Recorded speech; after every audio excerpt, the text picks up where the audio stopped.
여러분은 저를 당대표로 만들어 주셨습니다.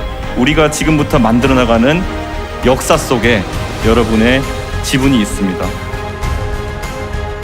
우리의 지상 과제는 대선의 승리입니다.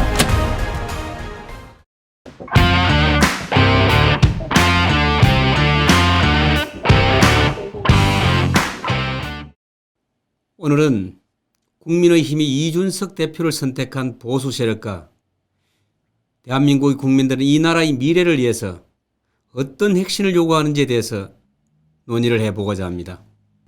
차기 대통령 선거를 약 9개월 정도를 앞두고 있습니다. 제1야당의 국민의힘 대표 선거에서 시작된 변화와 혁신의 바람이 한국의 정치판을 완전히 뒤흔들고 말았습니다. 대한민국 헌정사에서 지금까지 집권 여당은 물론이고 제1야당에서도 30대의 당대표가 선출된 것은 헌정사에 처음 있는 일입니다. 그동안 선거 이전에 수차례에 걸쳐서 전 국민을 상대로 한 그 여론조사의 결과와 국민의힘 당대표의 선거 결과가 크게 다르지 않았다는 것은 별다른 생각의 여지가 없다고 보여집니다. 저는 이렇게 생각을 합니다. 대한민국의 국민들이나 보수 세력들이 이 나라를 이대로 방치할 수 없다는 절박한 심정으로 선택한 결과였다고 보여집니다. 이 대표는 취임연설에서 우리의 지상과제는 대선에서 반드시 승리하는 것이라고 했습니다.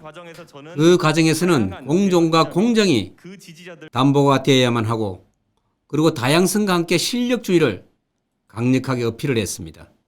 그리고 그는 이번 선거 과정에서 본인에 대한 무수한 마타도와 원색적인 비난이나 가짜 유수에 대해서도 조금도 서운함을 가지지 않을 것이라고 말을 했습니다. 또 같이 경쟁했던 후보들도 전혀 미안함을 표시할 이유가 없다고 했습니다. 30대 대표의 정치적인 이 성숙함을 기성 정치인들에게는 시사하는 바가 대단히 크다고 봅니다.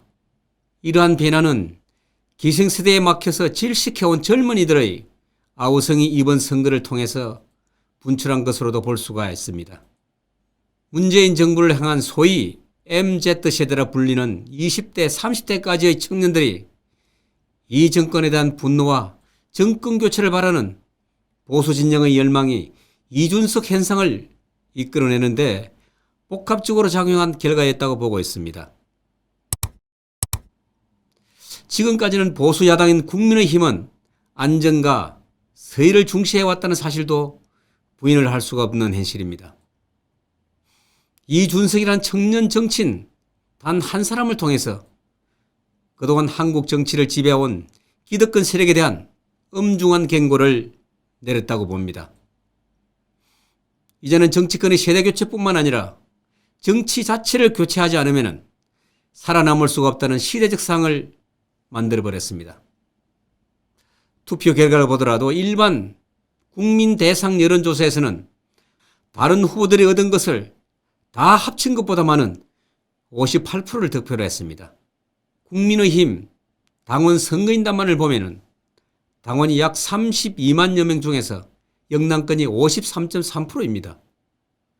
또 50대 이상 당원 비율이 높다는 점을 감안했을 때 30대 당대표가 어떻게 당을 운영할 것이며 대통령 선거는 또 어떻게 치룰 것인가에 대해서 많은 우려에도 불구하고 영남권의 중년과 노년층의 다수가 이 대표에게 표를 던졌습니다. 이것은 단순히 이준석 개인에 대한 지지라기보다는 이 사회 전체적인 변화를 바라보는 민심이 그만큼 크고 또 간절했다는 국민적 열망이 반영되었다는 판단입니다. 이 대표는 당대표 수락연설에서 우리의 지상과제는 대선의 승리라고 선언을 했습니다. 당대표를 바라보는 국민의힘 내부의 시선은 물론 국민들도 기대와 우려가 공존하고 있는 것도 사실입니다. 그러나 정권을 되찾아오기 위해서는 무작정 안정만 논할 때는 아니라고 봅니다. 더 파격적으로, 더 확실하게 바꾸라는 국민들의 명령을 잘 들어야만 정권 교체는 물론이고 나라가 산다는 것을 명심해야만 할 것입니다. 이 대표는 당선자 연설에서 가장 먼저 추진할 변화는 내년 지방선거부터 공직선거 후보자들에게 기본적인 자격시험을 도입하겠다고 했습니다. 이 말의 깊은 의미는 앞으로는 무조건 다니면서 표만 얻으면 당선된다는 것으로는 절대 안 된다는 분명한 메시지를 던졌습니다. 공직자로서 기본적인 자질과 직무 능력을 검증하겠다는 것입니다. 가장 먼저 중앙당에서부터 6월 중에 2명의 대변인과 2명의 상근 부대변인을 공개 경쟁 방식을 도입해서 치열한 토론과 연설 대전을 통해서 선발하겠다고 합니다. 이렇게 가감하게 변화와 혁신을 추진하는 30대의 제1야당 대표의 행보에 대해서 우리를 포하는 사람들도 있습니다. 그러나 1970년대 김영삼 전 대통령의 40대 기술론을 훨씬 더 뛰어넘어 30대 기술을 탄생시킨 것에 깊은 의미를 찾아볼 필요가 있다고 저는 생각을 합니다. 다가오는 내년의 대선에서는 2030 세대 표심의 향방이 선거의 당락을 좌우할 수 있다는 것을 인식하기 때문입니다. 이 대표는 이번 대표 선거 방식 면에서도 다른 후보들과 완전히 달랐습니다. 참모도 없고 또 조직도 없고 변변한 사무실도 없이 이번 선거를 치렀다는 겁니다. 대중교통을 타고 움직였고 SNS와 유튜브를 통해서 디지털로 선거운동을 했습니다. 그런 청년 정치만이 보수정당의 쇄신과 내년 대선을 책임질 수 있다고 저는 믿습니다. 이것이 바로 시대정신을 대변하는 청년 이준석의 참모습이라고 저는 믿습니다. 이원섭 TV를 사랑하는 시청자 여러분, 이제 중앙정치뿐만 아니라 지역의 정치의식도 함께 변하지 않으면 안 된다는 사실을 우리들도 다 같이 공감을 하고 있습니다. 이 대표의 이러한 쇄신과 혁신의 카드에 대해서 국민의힘 당 내부에서는 언제든지 강한 저항이 나올 수도 있다고 봅니다. 그러나 이 저항의 벽을 넘어서 반드시 혁신을 성공을 시켜야만이 대한민국의 보수 정치는 물론이고 대한민국 정치권 전체가 크게 바뀔 수 있다는 기대를 해볼 수가 있을 것입니다. 우리나라에서도 영국의 캐머런 총리나 캐나다의 트리더 총리와 같은 인물이 나오지 말라는 법은 없습니다. 하지만 만약에 이 대표가 구시대의 간섭과 타협을 한다면 지금의 기대와 희망은 하루아침에 사라질 수도 있을 것입니다. 어쨌든 세대교체의 주도권을 확실하게 빼앗겨버린 더불어민주당은 최소한 지금은 더불어 꼰대당이라는 그 이미지를 벗어나지는 못하는 위기감에 빠진 것도 사실입니다.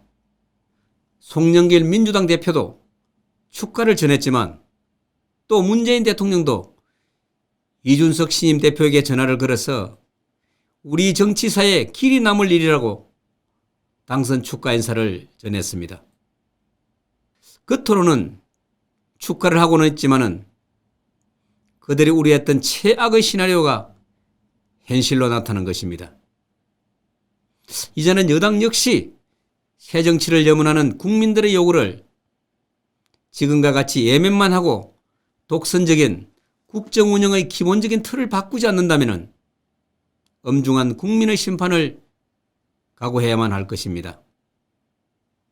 이준석 후보의 출범에서 가장 먼저 해야 할 일은 기득권을 대변하는 정당의 이미지를 완전히 벗어버리고 전면적인 쇄신을 착수해야만 합니다. 그 출발점은 조국 사태를 거치면서 중심을 잃어버린 공정과 상식의 복원과 함께 인위적인 평등론과 그리고 줄세기를 탈피해서 모든 공직선거에서 철저한 실력 위주로 뽑자는 주장은 저도 동의할 가치가 있다고 보여집니다. 두 번째 과제는 현 정부의 경제정책이나 안보, 포퓰리즘에 대해서 가감하게 제동을 걸고 새로운 비전을 제시하는 것입니다. 특히 다음 세대에게 나라부터의 폭탄을 안겨주는 망국적인 포퓰리즘을 반드시 막아내야만 합니다. 지난 문재인 정권 4년 동안 현금을 살포하는 선심정책에서 벗어나지 못한다면 무상복지로 나라 경제를 완전히 망쳐버린 그리스와 같이 그 길을 우리도 똑같이 걷게 된다는 불행을 맞이할 수도 있을 것입니다.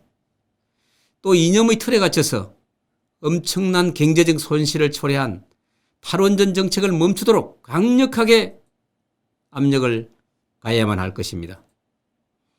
세 번째로는 윤석열과 안철수, 홍준표 등과 함께 야권을 대통합시켜서 현 정권의 독주를 견제하고 정권교체의 기반을 마련해야만 할 것입니다. 이것을 실현시키는 것이 바로 시대정신입니다. 이준석 대표가 고민하는 국민의 힘, 당의 진로를 먼 데서 찾을 필요가 없다고 봅니다. 불과 4년 전 문재인 대통령이 국민들과 약속하고서도 전혀 지키지 않고 있는 불평등한 기회를 평등하게 하고 또 불공정했던 과정을 공정하게 만들고 정의롭지 않았던 결과가 정의로워질 것이라는 그 믿음만을 국민들의 마음속에 심어주면 되는 아주 쉬운 일이라고 저는 생각을 합니다. 이준석 바람으로 새로운 대한민국을 만드는데 희망을 걸어봅니다. 이원섭 TV 시청자 여러분, 여러분들의 구독 신청에 더 좋은 방송으로 보답을 하겠습니다. 대단히 감사합니다.